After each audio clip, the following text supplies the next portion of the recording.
Good morning, everyone. Thanks for joining us here on our YouTube and Facebook page. This is a recorded briefing, recorded at 10:30 a.m. Eastern Daylight Time. Again, thank you for joining us. We're going to go ahead and we're going to start our briefing here with the latest radar imagery. This is an entire composite. Again, let's look. We have a line of showers that is developing just west of Knoxville, headed off the plateau. We are noticing. I'll go ahead and turn on the visible satellite imagery. And we are noticing some clearing across the Tri-Cities, but we're also watching this line of showers that are developing. Once those move through, that should destabilize the air, or stabilize the air, I should say. So the development for severe weather would go down. However, what we do have to worry is this line back through here in western Tennessee that's developing. We are noticing that there is some clearing right in through in between these lines, so that is certainly something that we will have to watch. Just depends on the development right now, but temperatures are right now we're in the lower 70s in some areas across the area. I sort of didn't say that right, but it's generally about 72-ish across East Tennessee at this time. We're going to go ahead and just look at the current radar imagery across West Tennessee. This is not East Tennessee, but west. We're noticing that line that's developing. Starting to also show signs of that, that bowing. That does indicate maybe some strong winds as well. Also noticing those showers that are developing just south of Murfreesboro as well. I'm not expecting too much impact with those. It just depends if they can hold together through as they get off the plateau. So again, it's looking fairly calm across the area right now. I'll go ahead and just turn on the temperatures real quick.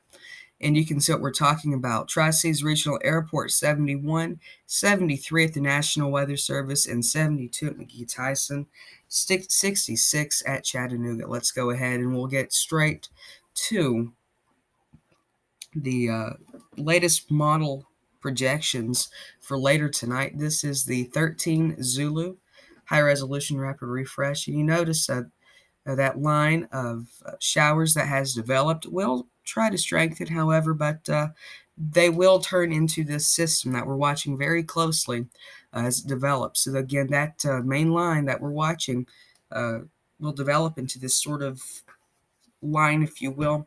So again, we have to monitor that line across the plateau. We're getting that clearing in the Tri-Cities. That's what we're really worried about right now is this sunlight. That's heating up the atmosphere. Generally, you don't fear sun. So again, it's just something to watch. We're not expecting an entire outbreak of tornadoes. The only threats really going to be damaging winds and flash flooding. We do have a flood warning out for the French Broad River in Cott County as well. So as we progress a few hours, we'll notice that line will sort of spread out, if you will, and sort of weaken into this just whole area of rain. This is about, let me think here, about 6 p.m.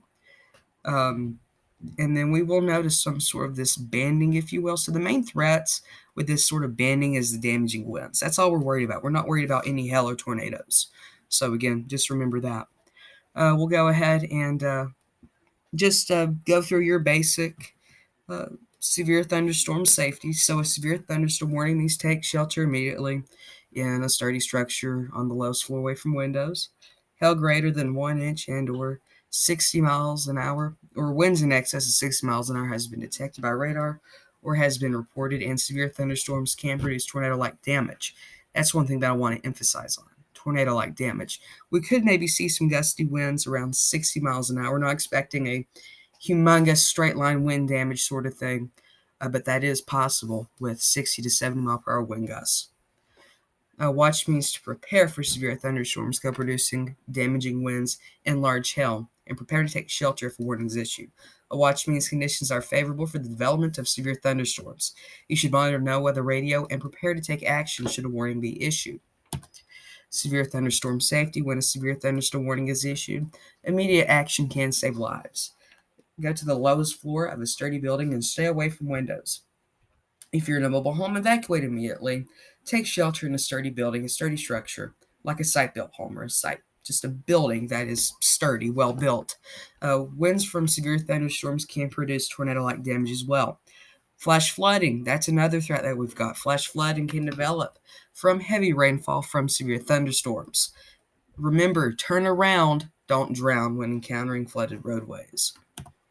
And we'll just go over this. I'm not saying that there's going to be a tornado out there. It's on the low side, very, very low chance.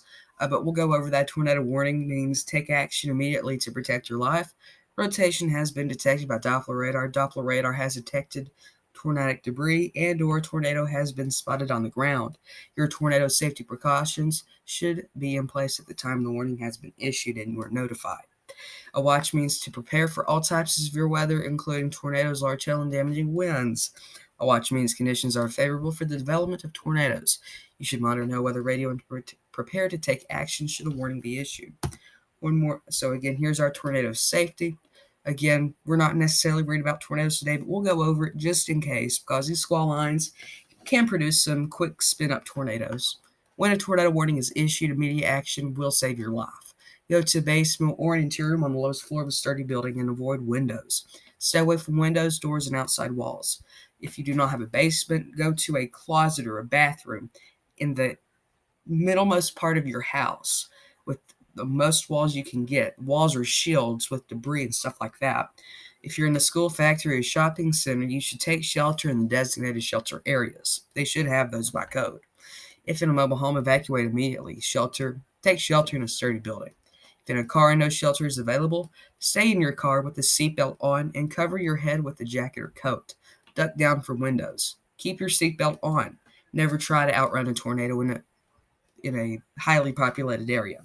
If you're in a high-rise building, go to the lowest level available to you. And as an extremely last resort, take cover in a ditch or ravine. I do want to point out that we do have that risk for flooding, and there is the potential for drowning if you do take cover in a ditch or ravine. But again, that is the last resort. I want to emphasize that. And we also do have text alerts up. You can text at ETNSW to 81010. And we'll send out daily forecasts and any alerts that are issued. You can also view those on our Twitter as well. We have an automated system where it'll post alerts issued by the National Weather Service in Morristown. So if you're interested, you can sign up for that as well. Thanks for joining us on this briefing. Stay safe and remember to stay weather aware.